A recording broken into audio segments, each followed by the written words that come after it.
Et avant, pour rapper, il fallait être crédible. Maintenant, c'est beaucoup de petits bouffons, tu vois, qui ont aucun vécu, rien du tout. Non, mais c'est vrai, tu vois, il faut aucune crédibilité. Mais si la mafia Quinfri ne fait rien pour qu'on se rappelle d'elle, est-ce qu'on peut dire que c'est forcément de la faute des passionnés rap s'ils ne les connaissent pas? Ouais, de ce côté-là, ouais. Pas mal, pas mal. Il y a un manque. Attends, je suis ma plaidoirie. Bordel de merde.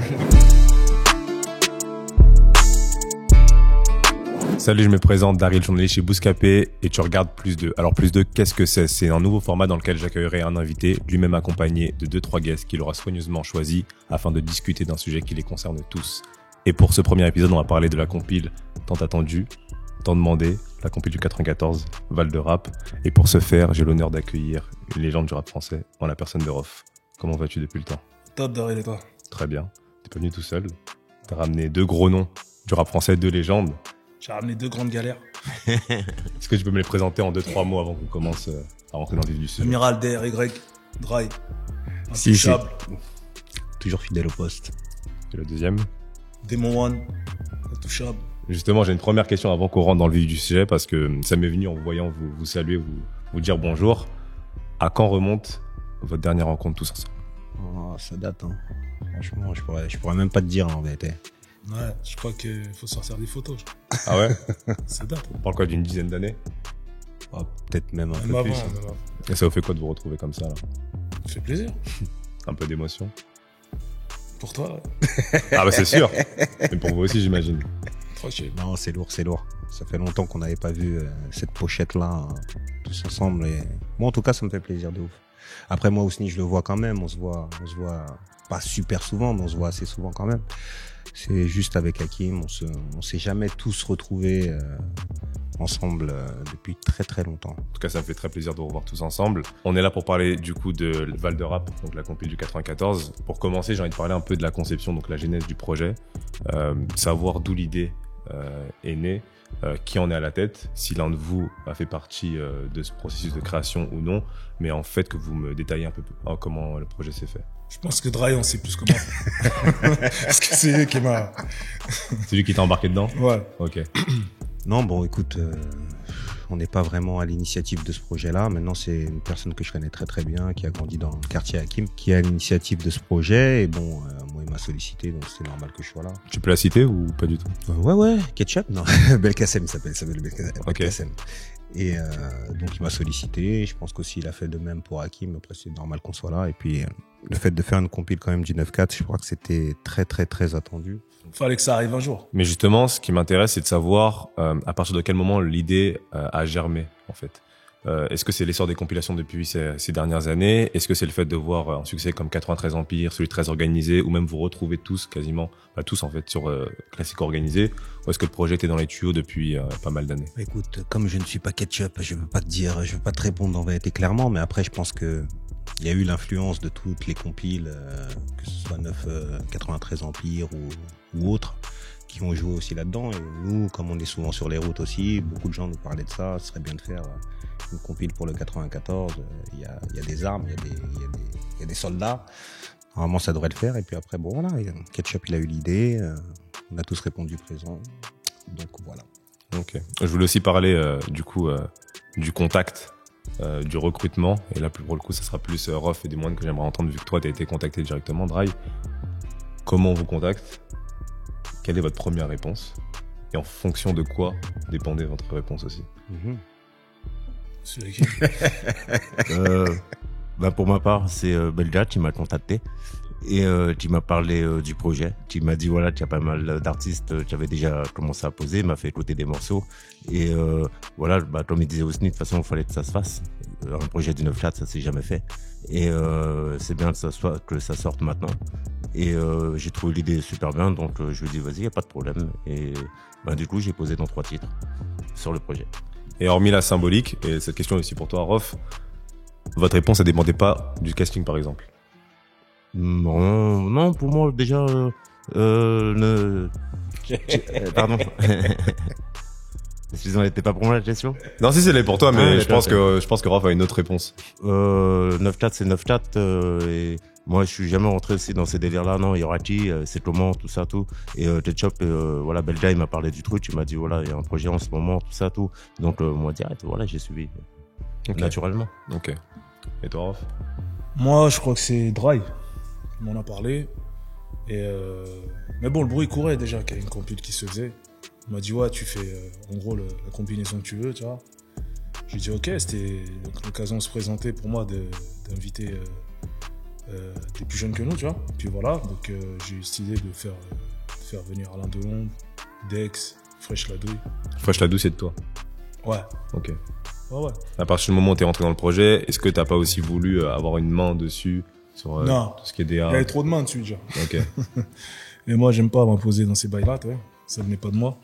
Donc je suis venu, j'ai fait mon truc et voilà. Et dans ce que, là, ça va être plus pour Dry et des moines, même si vous avez déjà sorti des projets récemment, cet effet Dry en fil élégant, parce qu'on va en parler après, il y a aussi cette volonté de se mixer avec une autre génération. Est-ce qu'il y a eu un effet particulier ou est-ce que vous n'avez pas vu de changement avec ce que vous avez toujours fait depuis le début? Tu sais, on fait du rap depuis plus de 25 ans, donc franchement, après, ouais, moi, ce qui m'a plu en vérité, c'est de pouvoir faire découvrir certains artistes du 9-4 des plus jeunes. Faire des combinaisons avec les plus jeunes, j'en ai refait, que ce soit Section d'Assaut, que ce soit plein d'autres gens. Ça, c'est pas un problème pour moi. Mais en tout cas, voilà, là, c'était la bonne occasion et la belle occasion de mettre en valeur les potentiels qu'il y a chez nous, quoi. Et il y en a. Ouais, voilà. Il y en a toujours eu. Il y en aura toujours. Sur un des titres aussi, j'ai ramené deux jeunes de Masté, Badjara et Caïman. Et c'était important aussi, voilà, de mettre en avant la nouvelle génération qui arrive. Justement, c'est le but, en fait, de cette compilation, en tout cas, à mon sens. Ouais, une passation. Voilà. Ouais. Enfin, je dirais même pas une passation parce qu'on est encore là, mais il y a un relais, quoi. Tu vois, et il y a un échange et une transmission et on l'a fait cristalliser à travers cette compilation. Et justement, dans cette optique de se mixer l'ancienne et la nouvelle génération, la symbolique du 94, c'est une question que je suis obligé de vous poser. Parce qu'il y a quelqu'un qui incarne beaucoup ça dans le rap actuel, c'est Rimka. Et on ne le retrouve pas sur la compilation. Mm-hmm. Est-ce que vous savez à quoi c'est dû? Est-ce que vous n'avez pas d'éléments de réponse à nous donner? Mais en tout cas, j'ai oublié de poser cette question parce que forcément, quand on voit une compilation du 94 sans Rimka, d'autant plus qu'il y a volonté de se mixer à la nouvelle génération, c'est un peu regrettable de voir son absence. Bah écoute, franchement, nous on est autour de la table aujourd'hui, on est en train d'en parler. On nous a contactés tout simplement, on a répondu présent. Après, je pense que s'il n'est pas là, c'est qu'il a des bonnes raisons. Je pense qu'il faut demander à Ketchup. Ouais, je pense que le plus apte à te répondre voilà, à ça, c'est lui. Mais bon, je pense qu'il y a une bonne raison de pas être là. Très bien, en tout cas, c'est plutôt clair. L'autre thème dont je voulais parler avec vous, c'était la position actuelle du 94 dans le rap français. Parce que vous l'avez tous érigé au statut de département légendaire, notamment via la Mafia Qu'un Free. Mais peut-être qu'aujourd'hui, le constat, il est autre. Et si je vous demande un état des lieux, ou en tout cas une analyse de la position du 94 dans le rap français, qu'est-ce que vous pourriez me dire? Je pense que le 9-4 a beaucoup apporté dans le rap français. On est arrivé de manière inattendue. On a cassé un genre de rap qui se voulait scolaire, poétique certes, mais plus un rap de bohème, quoi, tu vois. Nous, on arrive avec un rap qui illustrait la street, les quartiers, le crime sans en faire l'apologie, avec chacun son style, chacun son genre. Une certaine mentale qui a été saluée par tous les bonhommes qui sont issus des quartiers populaires de France, qui a permis à beaucoup de gens de considérer, entre guillemets, le Mocassos de manière décomplexée, avec nos carrières respectives, et tous ensemble avec la Mafia Qu'un Free. Je pense à un clip comme Pour Ceux, par exemple, qui a été derrière, qui a inspiré pas mal de clips derrière, tu vois. C'était la première fois précurseur. Ouais, on était des précurseurs, c'est la première fois que ça arrivait, de voir autant de roues arrière, autant de dégâts, autant de folie dans la street, tu vois, dans les quartiers, et avec une bonne ambiance derrière, tu vois. On a démocratisé le ghetto. On a démocratisé le ghetto. Voilà, il y avait le rap français et le ghetto français, tu vois. Le rap du ghetto français, c'était nous. Et ça a ça a inspiré pas mal de groupes. Et aujourd'hui, on nous doit bien ça. C'est clair, ça c'est une notion d'héritage notamment. Voilà. Et si je te demande le rang actuel qu'occupe le 94 dans le rap français? Le 94 aujourd'hui, je pense qu'il occupe un rang qui est très respectable, très honorable. Le 94, c'est un classique pour moi. Il n'est pas à comparer. Okay. Tu vois. T'auras pas ta réponse, frère. Et si moi je peux vous pas dis, comparer le 9-4. et si moi je vous dis par exemple, Parce que tu vois, juste mon morceau 94, il tournait dans le 9-3, il tournait à Marseille, il tournait à Lyon, il tournait à Roubaix, il tournait à Lille, il tournait partout. Donc le 94, à partir du moment où on a sorti un rap qui était salué par tous les hommes de la zone, tu vois, tous les gens des quartiers, et même plus large que ça. T'as vu, on est même rentré dans Paname chez les bobos, chez tout le monde, frère. C'est Romain Gavras qui clip, c'est Courtois Jemé qui clip pour ceux, tu vois. Je pense qu'on a fait quelque chose de légendaire, tu vois, d'à part. Donc on peut pas comparer. Alors oui, aujourd'hui, est-ce que tu veux me dire, ouais, est-ce qu'aujourd'hui, à partir du moment où la Mafia Qu'un Free propose pas de projet aujourd'hui, ça, on va y venir, ça. Voilà, c'est encore le but. si tu veux me dire, ouais, est-ce que c'est le département aujourd'hui qui est en avant dans le rap français, là, tout de suite, je te dis, nous, on est en réserve. Tu vois, on fait quand on veut, en tout cas. Mais justement, c'est dû à quoi? Je me tourne plus vers Drive aussi et Demon One, mais le fait aujourd'hui qu'on assiste à une bordel de merde. Le fait qu'on assiste à une montée en puissance, par exemple, des départements comme le 93 et le 91 ou même le 75, et peut-être que le 94 pardon, stagne un peu plus, c'est dû à quoi? Alors là, je pourrais pas trop, si tu me poses la question, je pourrais pas vraiment te répondre, mais après, voilà, je pense que il y a beaucoup de rappeurs qui ont émergé. Aujourd'hui, il y a Internet. Aujourd'hui, tu vois beaucoup plus de rappeurs en activité, alors qu'avant, c'était différent. C'était un cercle assez réduit, finalement. Aujourd'hui, voilà, ça part dans tous les sens, et il y a des bons rappeurs dans le 91, tant mieux, tu vois. Valide, dans le 7-8, c'était Expression Directe. Il y avait dans le 7-8, exactement. Qui, eux, avaient le même état d'esprit que nous. C'est pour ça qu'on n'a pas eu de mal à se connecter. Mais justement, je poursuis sur mon propos, mais le fait même que vous soyez, vous parlez dans le postulat il y a des rappeurs, il y a des très bons rappeurs en 94, et vous le prouvez dans la compilation. En quoi ça empêche le 94 d'exploser à nouveau aujourd'hui?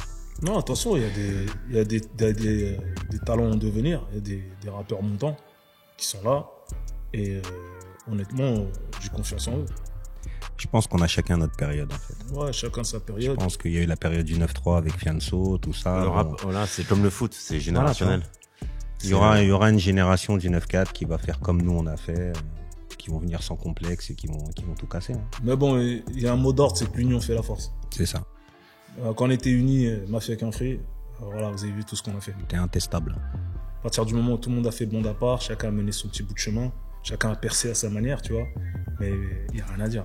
L'union fait la force. Et d'un point de vue global, parce que vous êtes quand même des anciens, des OG de ce rap-là, le rap actuel, est-ce que vous vous y retrouvez aujourd'hui? C'est une question très très globale, très ouverte. Certains, oui, certains non. C'est ça. Et toi, Demon One?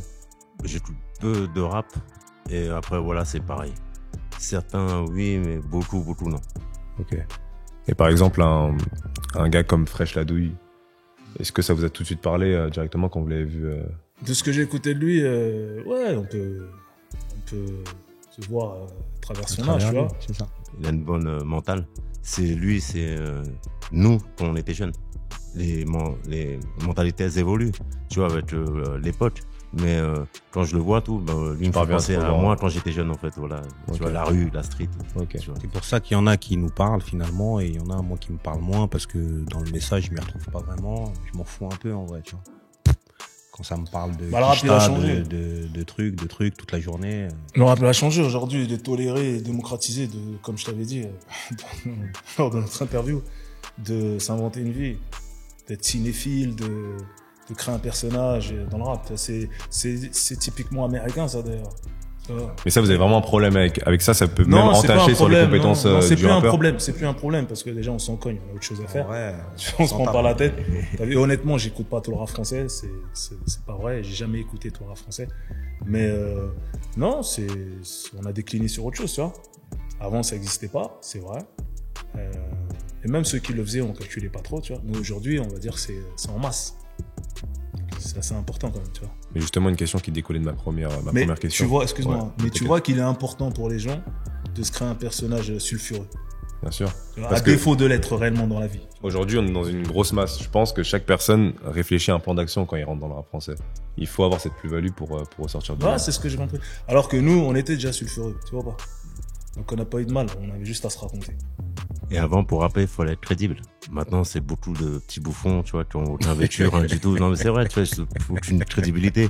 Et qui viennent, voilà, qui s'inventent un vêtu, pardon. Voilà, parce que c'est bien, ça fait rappeur, ça fait genre un peu ghetto, tout ça, voilà, c'est plus vendeur, peut-être, tu vois, ce que je veux dire, ça fait mieux. Mais en vérité, ces gens-là, voilà, il y a rien. Il y a pas, surtout, moi, ce que je reproche au rap actuel, c'est que nous, voilà, on parlait peut-être de crimes, de certaines choses, mais sans faire l'apologie, voilà, des drogues, de la violence, tout ça, de certaines choses qui sont négatives. On disait, va travailler, fais les études, pense à ta famille, aide ton prochain. Là, aujourd'hui, franchement, c'est que l'apologie, au fait, des mauvaises choses. Et c'est que du rap pour t'envoyer en galère. Ça parle de plaquettes, bendo, tout ça, tout. Je fais tourner le terrain. J'ai ça, j'ai de la boulota, j'ai de la moula. C'est une blague, mon frère. Non, mais ça, c'est quoi? Ça, c'est Netflix. Ça, c'était tout ça, mon frère. Tu pars en galère tout de suite, mon frère. Après, ça t'envoie en galère, ça, ce genre de rap, mon frère. Après, on regarde l'art. Tu vois, il y a l'art aussi, tu vois. Quand c'est bien fait, c'est bien fait. Oui, bien sûr, il y a du positif, bien sûr, il y a des rappeurs qui sont, heureusement encore, tu vois, il y a, voilà, des rappeurs qui ont, un sens, qui ont une éthique, tu vois, qui ont des principes, qui ont des valeurs. Des exemples? Tu vois, mais aujourd'hui, tu vois, par rapport aux réseaux sociaux. T'as des exemples ou pas en tête? Niro, j'aime bien Nino, tu vois, et j'aime bien Soso Manes. Qui véhicule quand même un message, tu essaies d'expliquer, voilà, que certaines choses sont mauvaises, tu vois, mais après, voilà, c'est ce qu'on entend de moins en moins. Tu vois, avant, le rap, c'était ça, c'était un message. Quand même, c'est des gens qui t'écoutent et c'est important de leur dire des choses qui vont les guider dans le bon sens et pas les envoyer, voilà, au casse-pipe, quoi. Après, peut-être qu'il y en a aussi pour tout le monde parce que t'as cité quand même des rappeurs qui marchent plutôt bien, qui arrivent à combler une certaine audience. Non, t'en as d'autres, hein. T'as Rémi, j'aime bien, tu vois. T'en as, bien sûr, tu vois. Oh, les points des rappeurs à texte. Ouais. C'est vrai que nous, c'est ce qui va nous brancher, c'est des rappeurs à texte. Des gens qui racontent des choses, surtout, des gens qui lèvent le verbe sur l'écriture, qui arrivent à nous toucher nous en tant que bonhomme, tu vois.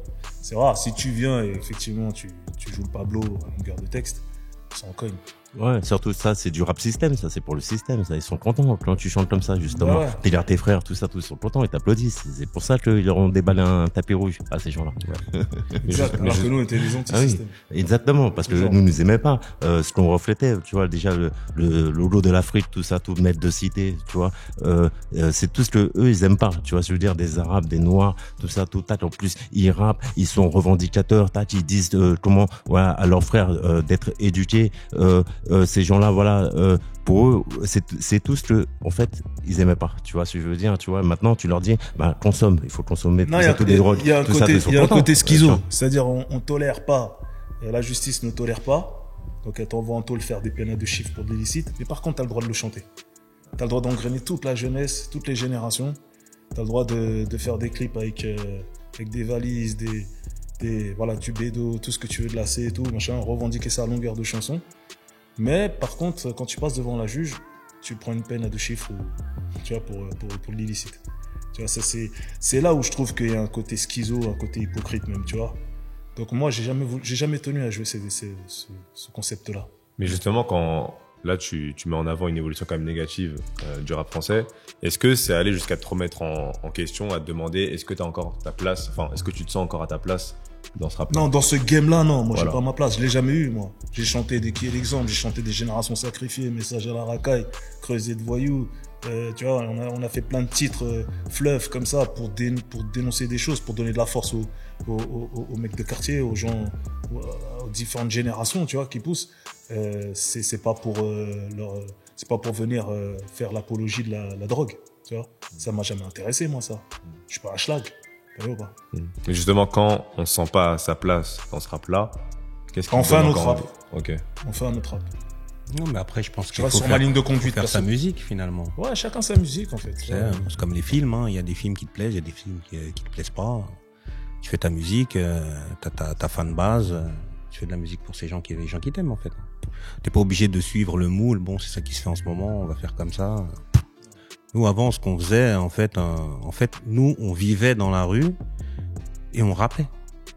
Aujourd'hui, il y en a qui rappent et qui ne vivent même pas dans la rue, tu sais, qui chantent la rue, tu vois. Même qui se forcent à vivre la rue, même, je crois.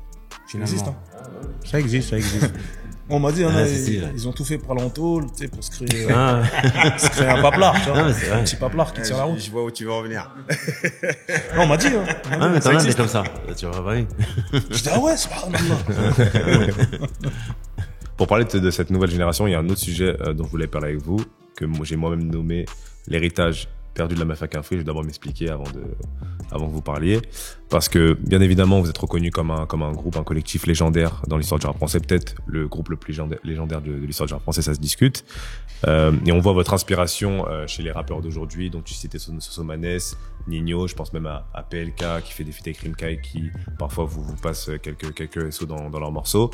Mais j'ai comme cette impression que au fil des années, la Mafia Qu'un Free, c'est un collectif qui tombe peu à peu dans l'oubli auprès de la nouvelle génération et notamment auprès de la nouvelle génération d'auditeurs du rap français.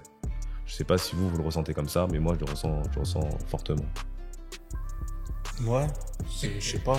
Après, c'est. Parce que c'est une discussion qu'on avait eue tous les deux.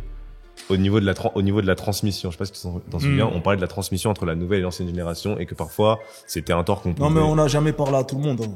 Ça, faut le dire. Je pense qu'on a fait un son qui permettait à une catégorie de personnes de s'identifier, mais pas à toute la France entière. Ouais. Tu vois, aujourd'hui, le rap, il s'est élargi d'une certaine manière. T'as tous les petits gars qui viennent pas forcément des quartiers, ou même qui viennent des quartiers, mais qui sont plutôt coolax et qui poursuivent leurs études, qui se mettent à rapper, tu vois. Ils vont pas raconter nos choses à nous. Et nous, ils vont nous écouter pour la forme, mais pas pour le fond. Tu vois. En tout cas, le ghetto nous a pas oubliés. Ouais, c'est sûr. Moi, je pense que nous tous, on tourne partout. On parle toujours de la Mafia Qu'un Free. Même si tu me dis que les générations actuelles, après, ça fait quand même plus de 20 ans. Tu vois. Ça reste relativement jeune. jeune. Ça rester 1000 ans. Mafia Qu'un Free, on a marqué les gens. Mais donc, on a l'âge de leur père. C'est un peu normal, tu vois. Mais voilà. Donc pour vous, c'est normal qu'aujourd'hui, un auditeur qui se dit passionné de rap ne connaisse pas la Mafia Qu'un Free. S'il connaît pas la Mafia Qu'un Free, moi je pense que c'est de sa faute. C'est de sa faute. S'il connaît pas la Mafia Qu'un Free, il connaît pas le rap. Il a qu'à réviser ses classiques. Il a qu'à cliquer sur Google, sur YouTube. S'il connaît pas Mafia Qu'un Free, c'est qu'il connaît pas IAM, il connaît pas. Je pense que chaque génération, elle a ses classiques. Bah ouais. Il y a je sais pas, c'est des années 2000, c'est peut-être Diams, leur classique. Attention, j'ai croisé des jeunes de 17 ans, 18, 20 ans comme ça qui connaissent super bien sûr, il y en a. Parce que qui disent même que c'est mieux, même ce rap-là, il les transcende beaucoup plus que ce qui se fait aujourd'hui. Hein. En tout cas, moi, je le conçois comme quelque chose de normal de connaître la Mafia Qu'un Free à 18 ans, peu importe le nombre d'années d'écart. T'as un niveau peut-être rapologique qui permet ça. Je pense que les gens, ils sont pas... C'est ton métier aussi. Oui, mais même avant d'être journaliste rap, je connaissais la Mafia Qu'un Free, c'est logique. Et il y a autre chose ce qui est intéressant. Pourquoi c'est qui t'a fait que t'es grand? Ouais, mon oncle, mes parents. Oui, mais autre chose. Après aussi. Tes ancêtres. Aussi, il faut chercher. Non. Tu vois, ça se transmet quand même. Parce qu'il y a beaucoup de gens, j'entends, ouais, je connais Mafia Qu'un Free par rapport au daron ou par rapport à un oncle. Tu vois, parce que ça, c'est l'une des premières parties de la transmission. Mais ça se fait des deux côtés. Pour moi, il y a non seulement les grands, les personnes à côté, mais il y a aussi les artistes eux-mêmes. Et moi, quand tu dis que c'est de la faute de ces jeunes, je suis à moitié d'accord. Parce que je pense que de votre côté aussi, vous avez un travail à faire. Si en tout cas vous voulez que votre nom perdure. C'est les médias. Par exemple, tu vas au State, quand t'es à Los Angeles, par exemple, tu mets la radio, t'entends des sons de la nouvelle génération et t'entends v'là les classiques qui tournent en pleine journée, tu vois. Là-bas, c'est culturel. Ici, on dirait que voilà, il y a une éternelle course au jeunisme en mode vas-y, ça y est, vous avez votre tour, maintenant c'est au nouveau, tu vois pas. C'est pas comme ça là-bas, ça existe pas. Tu vois, là-bas, tu trouves un petit jeune qui a 19 ans et connaît Bob Marley. Ici, je suis pas sûr que tous les jeunes connaissent Bob Marley. Tu vois pas? Ouais. Et c'est comme ça. C'est culturel. Et je crois qu'il y a besoin que les médias fassent vivre le truc aussi. Justement, les médias, c'est très global. Tu vois, ça concerne aussi la presse, ça concerne la télé, ça concerne aussi le cinéma. Les médias rap les concernent. Oui, mais même en tout, tu vois, par exemple, est-ce que c'est normal, je prends un exemple en France. Un groupe comme NTM. NTM, c'est encore plus vieux que vous. Et je pense que ça peut davantage parler à la nouvelle génération parce qu'il y a beaucoup d'actions qui sont effectuées au fil des années. On peut même prendre le biopic qui est sorti il y a pas longtemps, Suprême, ou même le fait de remplir un Bercy pendant 2 ans, tous les 2 ans, même si ça concerne davantage les quarantenaires. Ça permet aussi à une nouvelle génération de se dire « Ah, ce groupe, il remplit Bercy tout le temps. Ah, ça doit être quelque chose. Ah, je vais me renseigner. » Mais si la Mafia Qu'un Free ne fait rien pour qu'on se rappelle d'elle, est-ce qu'on peut dire que c'est forcément de la faute des passionnés rap s'ils ne les connaissent pas? Ouais, de ce côté-là, ouais, t'as raison. Pas mal. Il y a un manque. Attends, je fais ma plaidoirie. Ouais, il y a peut-être il y a moins d'actualité. Ouais, il y a moins d'actualité, voilà. c'est ça. Mais bon, chacun de son côté fait briller un peu l'étoile d'un mafia qu'un fruit. Je veux dire, moi, quand je sors un projet, j'ai beau être OH2F tout seul dans mon coin, toi, je fais mon truc, mais tout le monde sait à quel collectif j'appartiens, de base, tu vois. Je fais avancer aussi les choses. Pareil pour Dry, pareil pour Démon, pareil pour Rimka, pareil pour Kerry James, pareil pour et tous les autres, tu vois.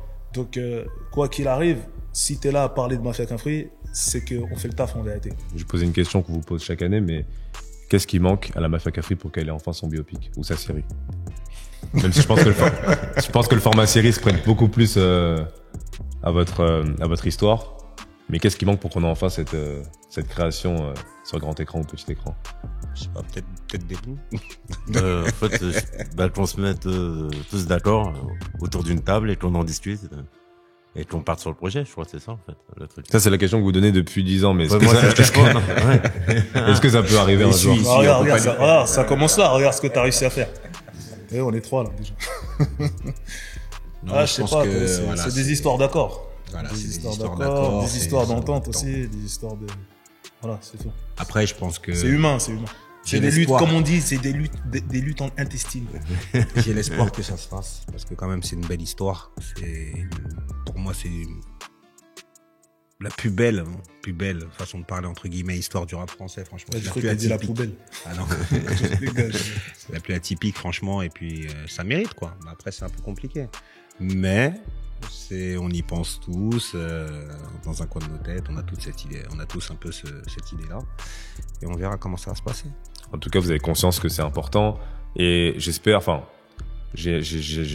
vous n'avez pas peur aussi d'être un jour oublié, en fait, parce que moi, je vous le dis, on parle de génération, je prends des gens même de mon âge, donc des gens de 24 ans, si je leur demande à 10 personnes qui composent Intouchable, personne n'est capable de me répondre quasiment. Et je pense que c'est important de bien restituer ça parce que la Mafia Cafri, c'est beaucoup. J'ai pas envie qu'un jour, des jeunes, que ce soit de mon âge ou plus jeunes, ne sachent pas qui était DJ Mehdi, Intouchable, Ideal J, 113 et autres. J'ai envie de savoir si vous avez vraiment conscience de cette importance, en fait. On a conscience, mais après, de toi à moi, est-ce que le but, c'est de dire à tout le monde, à tous les jeunes qui arrivent, oui, nous, c'était ça, nous, on a fait ça, tu sais, nous-mêmes, on a des vies, on pense à autre chose, tu vois. On fait de la musique, je fais Chacun ses priorités. On a passé un certain âge. Comme on dit, on a passé l'âge, tu vois. Je pense qu'on a marqué notre... Ça va pas nous empêcher de dormir. Ouais, moi perso, on sait sur un, mais je me porte. Hein. Je te le dis. Tu sais, on a marqué l'histoire du rap français, basta en fait. Après, c'est pas, on n'est pas là à dire, ouais, tu te rappelles, gros, c'est nous, on a fait ci, on a fait ça. Voilà. Après, je pense que c'est aux gens qui nous ont aimés de... Je pense que tous les mecs qui manquent de reconnaissance vont se prendre la tête dessus, tu vois. Il y a des gens qui manquent de reconnaissance, ça sont encore frustrés. Je suis là, j'existe, tu vois, ils sont là. On s'en bat les couilles, frère. Mais comme tu le vois, tout le monde est bien dans ses pompes, tu vois, ici. Donc il n'y a pas de problème avec ça. On a bien vécu, on a vécu notre temps, et il n'est pas fini, on est encore là, la preuve, on en parle, tu vois. On est en forme, il n'y a aucun problème, c'est quand on veut en fait, tu vois. Non, mais sans être forcément omnibulé par ça, juste avoir cette conscience, comme quand on parlait par exemple du code de l'honneur qui était toujours pas sur les plateformes de streaming, et que toi tu avais notamment conscience qu'il fallait que les gens sachent quel était le premier album de Rof. Ouais, mais ça c'est des choses qui vont se régulariser, tu vois, c'est en cours déjà, tu vois. C'était déjà en cours en décembre dernier, c'en est où? Ouais, mais les accords, hein, t'as vu, c'est des sorts d'accords, on se met d'accord, pas d'accord. Et ici, hein, le poteau. Ça prend un peu de temps, mais bon, doucement mais sûrement. Okay. Ça va se faire d'un coup et tu vas me rappeler. Très bien. Avant qu'on se quitte, j'ai envie qu'on fasse quand même un petit tour sur l'actualité, notamment Val de Rap. Comment est-ce que vous comptez défendre le projet? Est-ce qu'il y a des clips qui sont prévus? Est-ce que vous voulez le défendre même sur scène? Comment vous comptez procéder? De mon côté, il y a un clip là qui est prévu. Hein. Ok. Mon morceau avec Fresh la douille. Shadouille, Adèle et Dex. Non, c'est nous aussi, il y a un clip on a tourné un Avec clip. le Rim Juice. Alors je l'ai vu, il est bien. Ah. Ouais. Qui doit sortir bientôt. Et après, on va défendre le projet comme on peut, selon les disponibilités, parce qu'on est plein sur la compile, hein, finalement, tu vois. C'est clair. Donc, je pense qu'on va tous un peu se... Comme on a dit du bien de cette compile. Et le défendre sur scène, c'est une possibilité ou c'est pas envisagé? Mais tout est envisageable. Dès lors où tu as accepté de participer au projet, voilà quoi, tu joues le jeu. Soyez tous là le 10 pour écouter ça et puis on verra par la suite. Ok. Et sur vos carrières perso, toi, Dresh, notamment que tu es sur la tournée de la section en ce moment. Tournée section, ouais. Après, il y a des projets en cours. Je sais pas si on peut en parler vraiment. Vous pouvez totalement en parler. Il y a des projets, t'inquiète. Un retour d'Intouchable. Mais oui, faut le dire. Ok, donc il y a un projet qui est en préparation. Faut le dire. Il y a c'est plus de déjà- surprise. Ouais, il y a un projet, on est sur un projet avec Hakim. Bon, on l'a pratiquement fini en fait le projet. Sauf que bon, il y a un autre truc qu'on doit faire un peu ensemble. Bon, là, on garde la surprise pour le coup. Ok. Ça pourrait arriver courant 2022 ou. Soit peut-être fin 2022 ou début 2023. En tout cas, les gars, merci pour votre présence et votre bonne énergie. Merci au Merci à Studio toi. K pour l'accueil. Merci aux équipes techniques et à très vite pour un prochain épisode. Salut.